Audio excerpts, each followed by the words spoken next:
क्या है आध्यात्म? दर्शन, चिंतन धारा, विद्या या संस्कृति की परंपरागत विरासत। आध्यात्म दर्शन यानी जीवन का शाश्वत सत्य। मानव जीवन से जुड़े शाश्वत सत्यों को जानिए और समझिए उपासक डॉक्टर सोहन राज तातेड़ से हमारे खास कार्यक्रम आत्मविज्ञान में। आत्मविज्ञान यानी सही दृष्टि, सही सोच। भाई और बहनों, मातृशक्ति को नमन। स्टूडियो में आपका हार्दिक स्वागत, अभिनंदन, सत्कार है।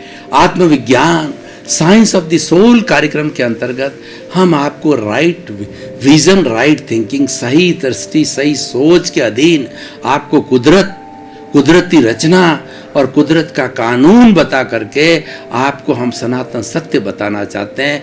व्हाट इज अल्टीमेट ट्रुथ, जो आखिरी जो सार्वभौम सत्य क्या है, कुदरत का कानून क्या है, वो हम आपको बताना चाहते हैं, ताकि कि आप एक अच्छे इंसान बन सको और आपके मानव तन की सार्थकता ले सको। ये सारा कार्य जो है हम अलग अलग विषयों के माध्यम से करते हैं। तो आज हमारा बहुत ही सुंदर एपिसोड लेकर हम आपके सामने प्रस्तुत हुए हैं। आज हमारा विषय जो है क्षायिक और क्षायोपश्मिक भाव। देखिए, जो 5 तरह के हमने भाव बताए, तो हमने 2 भावों की पहले जो है व्याख्या कर दी। अब 2 भाव हमारे सामने और आ रहे हैं। क्षायिक और क्षायोपश्मिक भाव है वो चेतना की जो है शक्ति, वो भाव है, वह चेतना की अभिव्यक्ति, वो भाव है। और ये भाव जो है हम प्रज्ञा के माध्यम से करते हैं, हम प्रतिष्ठित आत्मा के माध्यम में करते हैं। देखिए, प्रतिष्ठित आत्मा को समझना बहुत ज़रूरी है कि प्रतिष्ठित आत्मा होती है, वह उसके 2 किनारे हैं। एक किनारा प्रज्ञा का किनारा है और एक जो किनारा है वो चार्जिंग पॉइंट है। प्रज्ञा का जो किनारा होगा वो भाव शक्ति है। वह जो वो भाव डालेगी, जैसे जैसे अच्छे अच्छे भाव डालेगी, उसके अनुरूप जो है अगले जन्म में जाके उसको द्रव्य भाव होंगे। और दूसरा जो पक्ष है, प्रज्ञा जो है वो मोक्ष की तरफ ले जाने वाली है, क्योंकि वो आत्मा की प्रतिनिधि, वो कभी गलत काम नहीं कराती है। और दूसरी तरफ जो हमारा चार्जिंग चल रहा है वो अज्ञा है, वो सारा राग द्वेष से जुड़ा हुआ है। इसमें राग द्वेष नहीं है, प्रज्ञा में राग द्वेष नहीं है, प्रज्ञा में समता है, अज्ञा में राग द्वेष है। तो राग द्वेष को जन्म देता है। तो ये चार्जिंग पॉइंट जो है वह पुनः चार्ज होता रहता है और राग द्वेष घटता बढ़ता रहता है और ये राग द्वेष का संसार चलता रहता है। उसी को हम कॉजल बॉडी, कार्बन शरीर कहते हैं। और उसके बाद के अंदर जो है वही राग द्वेष अगले जन्म का कारण बनता है। और ये जो हमारे भाव हैं ये प्रशस्त भाव कराते हैं। यही पुरुषार्थ है। प्रज्ञा जो कराती है वह पुरुषार्थ है, लेकिन होता है ये प्रतिष्ठित आत्मा के साथ। क्यों कि प्रज्ञा के अंदर जो है चेतना की शक्ति है, प्रज्ञा में जड़ की शक्ति नहीं है। और हमारी जो प्रतिष्ठित आत्मा है वो एक तरह से जड़ की शक्ति वाली है, वो मिश्र चेतन है, क्योंकि वो आत्मा से शक्ति लेकर के मिश्र चेतन बन गई। लेकिन वास्तव के अंदर वह प्रतिष्ठा करने वाली एक जड़ पदार्थ है। तो अच्छे भाव बनाना है, ये प्रज्ञा क्या और होता आत्मा के द्वारा ही है। और दूसरा राग द्वेष वाला बुरे भाव करने वाला चार्जिंग होता है। एक होती है हमारी मैकेनिकल जो है प्रतिष्ठित आत्मा, वो सारा डिस्चार्ज है। हमारे जन्म से मृत्यु तक जो है उदय भाव जितना भी है, जितना प्रारब्ध है, वो मैकेनिकल आत्मा कहिए या मैकेनिकल प्रतिष्ठित आत्मा, कुछ भी कहिए, वो सारी वो बिल्कुल अलग चीज है। उसका काम प्योरली डिस्चार्ज है। चार्ज करने वाली 2 रूप के अंदर होती है, वो प्रज्ञा का किनारा और जो राग द्वेष अज्ञा का किनारा, अज्ञा का पाला और प्रज्ञा का पाला। तो भाई और बहनों, हम भाव की बात कर रहे थे। तो भाव 2 तरह के होते हैं, क्षायिक भाव और क्षायोपश्मिक भाव। पहले हम क्षायोपश्मिक को समझे। क्षय प्लस उपशम, इसका अर्थ होता है कि जो हमने भाव पूर्व जन्म के अंदर किए हैं और इस जन्म में जो द्रव्य कर्म बन के आ रहा है उसका क्षय हो रहा है। उसको हम पूर्व जन्म के अंदर क्षय होने वाले भाव डाल के करते हैं, अच्छे भाव लेके आते हैं तो वो क्षायिक भाव कहलाते हैं। और इस जन्म के अंदर जब वो क्षायिक भावों का उदय होता है तो वो क्षायिक भाव होते हैं, कभी कभी समाप्त नहीं होने वाले होते हैं, और वो अच्छे भाव होते हैं, वो हमें मोक्ष की ओर ले जाने वाले होते हैं। तो वो भावों का यानी कर्मों का क्षय होना है, वो क्षायिक भाव कहलाता है। और जो है वो जब क्षायिक भाव, जब जो क्षायिक रूप में हम आ जाते हैं तो वो हमारा जीवन जो है वो शुद्ध रूप हो जाता है। शुभ और अशुभ से शुभ है वह हमारा जो है वो द्रव्य पक्ष जो शुभ का है वो है हमारा पुण्योदय, और अशुभ पक्ष है वो पाप उदय। शुभ और अशुभ से ऊपर जो होता है वो क्षायिक भाव कहलाता है। और क्षायिक भाव के अंदर हमारी शुद्धता, वो शुद्ध भाव होते हैं, और शुद्ध भाव की अवस्था में वो आत्मा की शुद्धि करते हैं। यानी कर्मों का क्षायिक भाव के अंदर कर्मों का झरण है वो फास्ट स्पीड से होता है। और क्षायिक भाव जो होते हैं वो कब आते हैं, वो हमारा जो 12वां गुण स्थान है वीत राग, आत्मा के अंदर से राग द्वेष समाप्त हो जाता है, और क्षीण मोह वाला गुण स्थान 12वां आता है। तो उस गुण स्थान की प्राप्ति के बाद से क्षायिक भाव आते हैं, और क्षायिक भाव होते ही 13वें गुण स्थान के अंदर वो केवली हो जाता। केवली के सारे क्षायिक भाग होते हैं, और वो जो है वो क्षायिक भाव होते हैं जो शुद्ध भाव होते हैं, जो आत्मा का उत्थान करने वाले होते हैं, और अशुभ भाव वहाँ पर नहीं रहते हैं, वो क्षायिक भाव कहलाता है। और दूसरा उपशम का अर्थ होता है कि जो कर्म हमने पूर्व जन्म के अंदर अर्जन कर दिए हैं वो और उपशम के भाव किए हुए थे, वो उपशमिक भाव होता है, वो आत्मा के ऊपर चिपका रहता है, जैसे कि अंगारे के ऊपर राख आई होती है, यानी वो संचय कर्म कहलाते हैं। वो हमारे आत्मा के भीतर अभी उदय में नहीं आए, वो जो संचय कर्म कहलाते हैं, संचित कर्म गीता की भाषा में, गीता 3 तरह के कर्म कहती है, संचित कर्म, प्रारब्ध कर्म और क्रियमाण कर्म।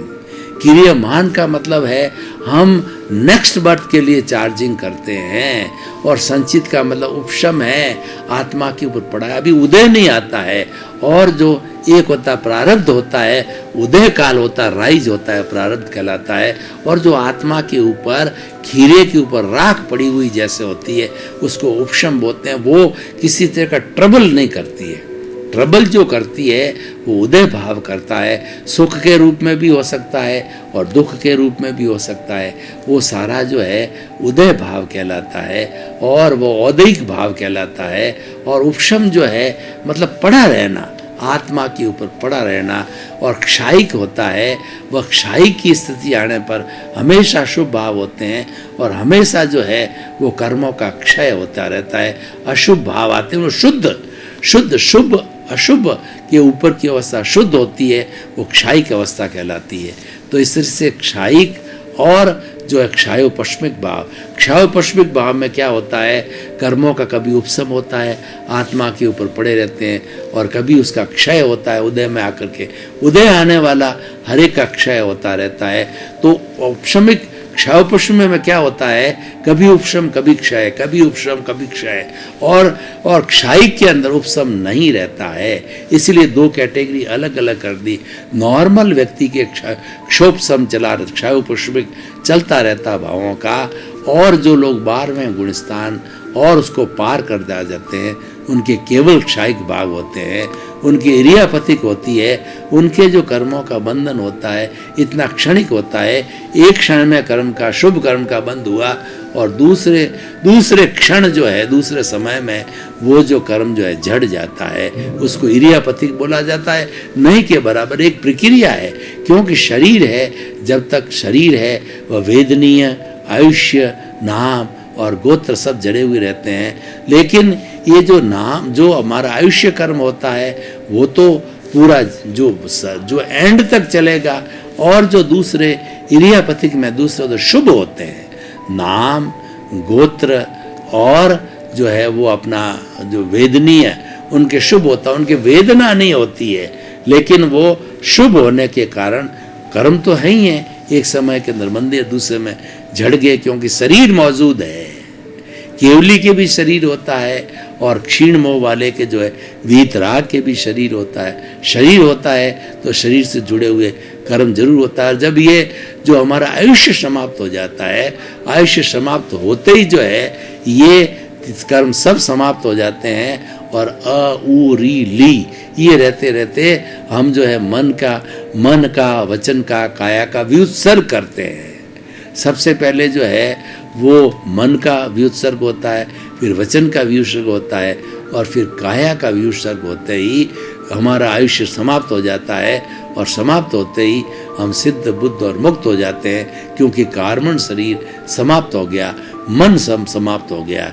तो संपूर्ण रूप से मन से अमन होने की वो शैलेसी अवस्था 14वां गुणस्थान होता है और वही जो है जैन दर्शन की भाषा में ईश्वर कहलाता है। उसी को ईश्वर का प्योर बिल्कुल 24 कैरेट का सोना और प्योर आत्मा होती है, वो अशरीरी हो जाती है, वो निश्चित रूप से मोक्ष में जाती है, शिला में विराजमान हो जाती है। तो भाई और बहनों, ये क्षायिक और क्षायोपस्मिक भाव नॉर्मल हर व्यक्ति में होता है और जो है क्षायिक भाव जो है 12वें गुणस्थान के बाद होता है, शुभ होता है। तो अभी अब प्रश्न ये है, इन भावों के बारे में इतनी गहरी जानकारी करके मनुष्य को हासिल क्या होगा, समाज को क्या हासिल होगा। तो इस कारण हम इस एपिसोड को आज कसौटी पर कसते हैं। तो हम ये बताना चाहते हैं कि ये बिल्कुल सार गर्भित विषय है और ये फायदा ही देने वाला है। इसमें नुकसान 1% भी नहीं है, कोई इसका साइड इफेक्ट नहीं है। कैसे नहीं है कि व्यक्ति को ये ज्ञान हो जाएगा कि ये क्षायोपस्मिक भाव चल रहा है, मतलब ये है कि वह उदय भी हो रहा है और उपशम भी हो रहा है। तो वो व्यक्ति ज्ञानी बनने लग जाएगा धीरे धीरे। इन सब भावों के बारे में गहरी जानकारी करके ये जीव हमारा ज्ञानी बन जाता है, क्योंकि ये प्योर ज्ञान की अवस्था होती है और क्षायिक अवस्था तो एकदम शुद्ध अवस्था होती है और क्षायोपस्मिक होती है, वो शुभ और अशुभ दोनों होती है। क्योंकि उपशम उसके साथ में, आत्मा के साथ में ये पढ़ा हुआ कर्म है और क्षय हो जाए वो झरण हो रहा है, वो उसका कर्म है। तो भाई और बहनों, ये बहुत ही सुंदर जो है ना एपिसोड है वो हम लोगों के सामने रख रहे हैं और इसके रखने से जो है व्यक्ति को बहुत बड़ा फायदा होगा। जब व्यक्ति जो है सारी रचना समझने लग जाएगा, कुदरती रचना और कुदरत का कानून समझने लग जाएगा, तो धीरे धीरे वो मोक्ष की दिशा में प्रयाण करता रहेगा और एक दिन जो है सिद्ध बुद्ध और मुक्त बन जाएगा। तो हमारे क्षायिक और क्षायोपस्मिक भावों की जानकारी हमने की, ये जानकारी बहुत उपयोगी है और ये सारा जो है वो हमारी आत्मा से जुड़े हुए हैं। देखिए, जो कार्बन शरीर होता है वो जन्म जन्मांतर का जो है चिट्ठा होता है, जो कि आत्मा अपने साथ लेके जाती है। आत्मा किस तरीके से एक शरीर को छोड़ती से जुड़ा हुआ जो विषय मैं आपको उदाहरण देना चाहता हूँ कि आत्मा जो हमारी मूल आत्मा जो भीतर बैठी, जिसको हम प्रभु कहते हैं और उससे प्रार्थना करते हैं कि मुझे हमको शक्ति दो, हम आपके साथ में अभेदाकार हो जावें, तन्मयाकार हो जावें, यानी हम जड़ का चिंतन न करके मात्र आपका चिंतन करें। हम ये सोचते रहें, आत्मा के द्वारा आत्मा हम सोचते रहे कि जो है ये तो अनंत ज्ञान वाला है, ये अनंत दर्शन वाला है, ये अनंत शक्ति वाला है और अनंत सुख का धाम है। ये आत्मा ने आत्मा के द्वारा उसकी प्रतिष्ठा की, क्योंकि ये अनुभव गम्य चीज़ होती है। जो हमारा जितना जितना ज्ञान है वो अनुभव गम्य है और अनुभव जो है ज्ञानी पुरुष कराते हैं। ज्ञानी जो होते हैं वो हमारे पर बड़ा उपकार करके हमको ज्ञान देते हैं। तो ज्ञान देने से हमें को क्या प्राप्ति होती है, हमारे को 100% प्रीति करा देते हैं। आप 12 बजे रात को उठा के कोई बात करो तो ज्ञानी दिया हुआ उपकार, ज्ञानी की कृपा जो है ये जो हमारे पे बरसी वो बताती रहती है, तुम तो शुद्ध आत्मा हो। जो भीतर बैठी मूल आत्मा है वो तुम्हारी शुद्ध आत्मा है, वो परमात्मा का स्वरूप है वो तुम। लेकिन और उसका लक्षण क्या है कि तुम ज्ञाता हो, तुम दृष्टा हो और उसी आत्मा के द्वारा जो है हमारे को ये ज्ञान प्रतिष्ठा होती रहती है। वो प्रतिष्ठित आत्मा वही करवाती है और वो जो है हमें उपशमित और क्षायिक जो है कर्मों के रूप के अंदर बात, क्षायिक और क्षयोपश्मिक कर्मों की बात जो है वो बताती रहती है कि कर्मों का जो क्षय भी होता है और उपशम भी होता है और उदय भाव भी होता है। ये सारा जो है कर्मों के अधीन होता है। लेकिन ये सारा जितना भी कर्म का सिद्धांत है, कर्म है वो जड़ है, लेकिन क्या हम चेतन हैं? हमारा देखिए ये शरीर का मिश्रण है, वो मिश्र चेतन है, क्योंकि जो है ये जो शरीर है प्योर जड़ है और आत्मा तो इसके भीतर जो विराजमान है, जिसकी साक्षी से ये शरीर बोल रहा है, तो मिश्र चेतन हो गया। क्योंकि आत्मा को अनंत चित्तों वाला कहा गया है। आत्मा एक एक कोशिका को जो है अपने चित्त देती है, अपनी एनर्जी देती है, तभी एक एक कोशिका जो है एनर्जाइज हो जाती है, एक्टिवेट हो जाती है और ये शरीर पूरा एक्टिवेट होकर के और ये जो है आत्मवत सा बन जाता है, क्योंकि उसको आत्मा की शक्ति मिल जाती है। तो इस तरीके से हम ये आसानी से जो इस एपिसोड के माध्यम से समझ सकते हैं कि हमारा जितना भी है जो क्षायिक और क्षयोपश्मिक भाव है, उसका संबंध जो है हमारे पूरे चिंतन के साथ जुड़ा हुआ रहता है। और ये वर्गीकरण अगर पांचों ही वो भावों का वर्गीकरण हमारे सामने नहीं होगा तो हम कैसे जजमेंट करेंगे कि हमारे अच्छे भावों का हमने अर्जन किया है और बुरे भावों को हमने छोड़ा है। अच्छे भाव हमारे जो उपादेय हैं और जो छोड़े गए भाव है हमारे हे हैं। तो इसीलिए ये हमारा हे गे और उपादेय चलता रहेगा। लेकिन आत्मा की जो कि विशुद्ध आत्मा है और उसकी हाजिरी से ये सारा कार्य कर रहा है और ये जड़ जड़ के साथ में कर रहा है और एक जड़ का जवाब दूसरे जड़ से है, वही करवाते हैं और वही उसका अनुमोदन करते हैं। लेकिन हमें तो हमेशा जो है चेतना के पक्ष में रहना चाहिए कि मैं तो शुद्ध आत्मा हूँ, ये तो जड़ का काम है, ये हो रहा है, मैं कर नहीं रहा हूँ, ये तो करने वाला कर रहा है, व्यवस्थित शक्ति उसको करवा रही है, संजोग व्यवस्थित शक्ति भेज रही है, क्योंकि ये जैसा उपादान लेके आया था।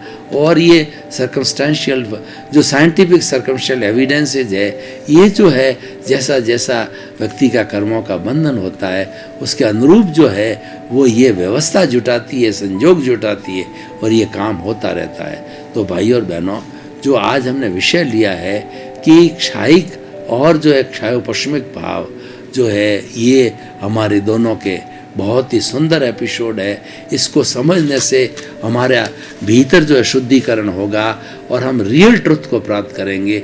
और व्यक्ति जब रियल ट्रुथ को प्राप्त कर लेता है तो उसको सम्यक दर्शन मिल जाता है, उसको राइट विजन मिल जाता है, उसके तहत उसकी मोक्ष की नींव जग जाती है और हमेशा आने वाले भवों के अंदर वो अच्छा चिंतन करेगा, क्योंकि अच्छे बीज का वपन हो गया है और उस बीज के अनुसार जो है उसका कार्य चलता रहेगा। तो भाई और बहनों, हम निष्कर्ष की भाषा में बात करें तो हमारा जो 5 तरह के जो भावों का काम है, बहुत ही सुंदर व्याख्या है और ये भाव पक्ष होता है, वही हमारे अगले जन्म को डिसाइड करता है। उस भावों के द्वारा ही जो है कर्मो द्रव्य कर्म बनते अगले जन्म में जाकर के और अलग जन्म के अंदर वो भुगतने के लिए एक स्थान बनाते हैं। तो इस तरीके से हम जो है ये क्षायिक और क्षयोपश्मिक भावों की सारी हमने व्याख्या की। तो ये हमारे आत्मसात होना चाहिए, ये हमें समझना चाहिए कि ये सारे भाव जो है आगे जाकर के अगले बर्थ के अंदर द्रव्य कर्म बनते हैं और ये द्रव्य कर्म ही आदमी को सुख दुख की, जब उदय काल आता है, प्रारंभ होता है, तो सुख दुख की अनुभूति कराते हैं। तो व्यक्ति जो है ये क्षायिक और क्षयोपश्मिक भावों को जान करके ये अपने आप में एक निर्णय ले लेगा कि हमें हमेशा जो है वो किसी के प्रति बुरे भाव नहीं करने हैं, किसी को दोषित नहीं देखना है। क्योंकि अगर हमारे कोई दोषी दिखाई दिया या किसी के प्रति बुरे भाव दिखाई दिए तो वो उसके नहीं हैं, ये मेरे द्वारा किए गए हैं और मेरे कारण ये निमित्त रूप के अंदर ये हाजिर हुए थे, ये तो मेरे उपकारी हैं ये सब कराने वाला। तो उसको उपकारी मान करके और जो कुछ भी उसका जो औपशमिक और क्षयोपश्मिक भाव है वो हमें स्वीकार करना चाहिए और वही आगे जा कर के द्रव्य कर्म बन करके हमें जो है वो सुख दुख की अनुभूति कराते हैं। तो भाई और बहनों, हम ये कहना चाहते हैं कि जो कर्म विज्ञान है वो हमारे आत्मविज्ञान से जुड़ा हुआ है।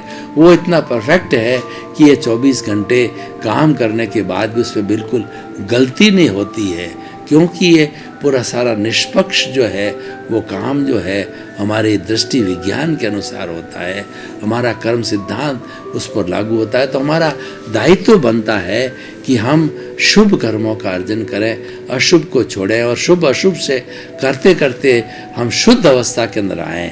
जब शुभ और अशुभ जो चल रहा है ये तो अपना कार्य भीतर चलता रहता है, लेकिन हमारी शुद्ध की जो अवस्था होती है वो ज्ञाता दृष्टा भाव की अवस्था होती है, हमें मुक्ति में ले जाने वाला होती है। भाई और बहनों, आपका बहुत बहुत धन्यवाद। आप आत्मविज्ञान कार्यक्रम बराबर देख रहे हो और देखते रहना।